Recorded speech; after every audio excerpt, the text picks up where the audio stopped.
Mr. Parks, thank you very much for your time. What's the explanation from the President for postponing such a crucial meeting? Yes, good morning, and thank you for having me. Look, it's essentially that. The President wrote to us on Thursday last week, indicating that he wanted to postpone the meeting so that he would have time to engage with social partners on their views around how can we rebuild the economy and so forth, which on itself is fine. Our frustration that is that the Presidential Working Committee, which is a very strategic committee, it includes the President and senior ministers of Cabinet in the economic cluster especially.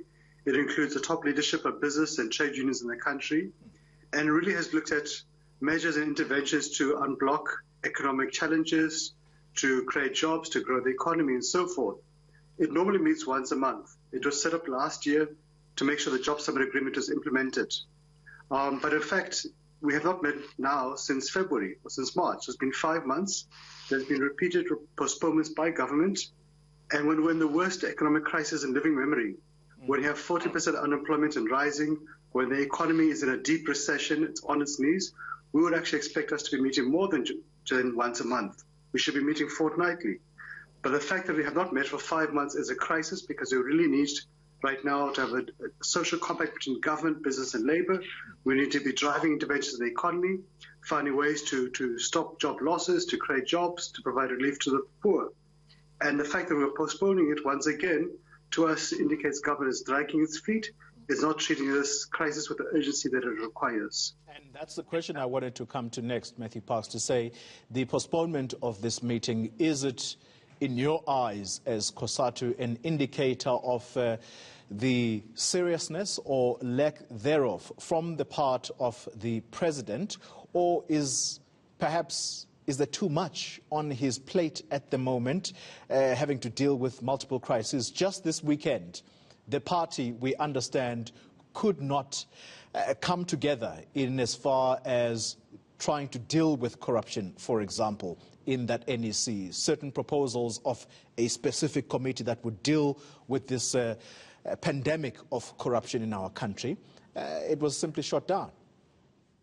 Look, to be fair to the President, he's had the worst task of any president since 1994.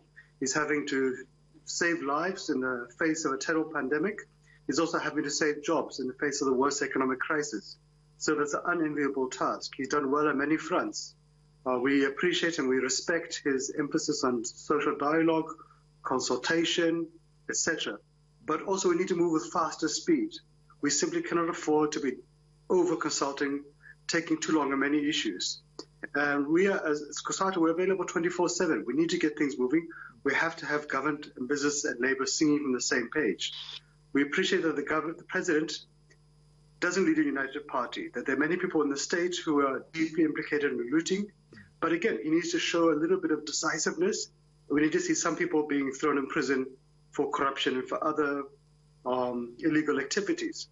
But when we're having workers facing retrenchment, when we're having SOEs collapsing, municipalities falling apart, companies closing doors, we need to move much faster to save the economy and to create jobs. And it takes government, business and labor sitting together and agreeing on what needs to be done. By and large, we are on consensus about what are the immediate interventions. But we need to move with speed, because government on too many fronts moves too slowly all the time. And on that very note of government moving very slowly, particularly on key economic matters, the IMF loan is now approved.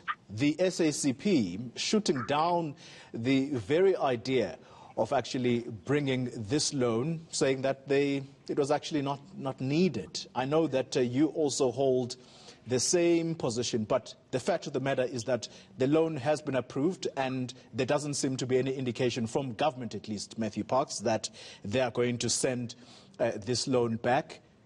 How are you planning to work together, particularly at the alliance level, to basically appreciate and work out the mechanics of how this loan is going to be paid back, but more importantly, how it's going to be better spent?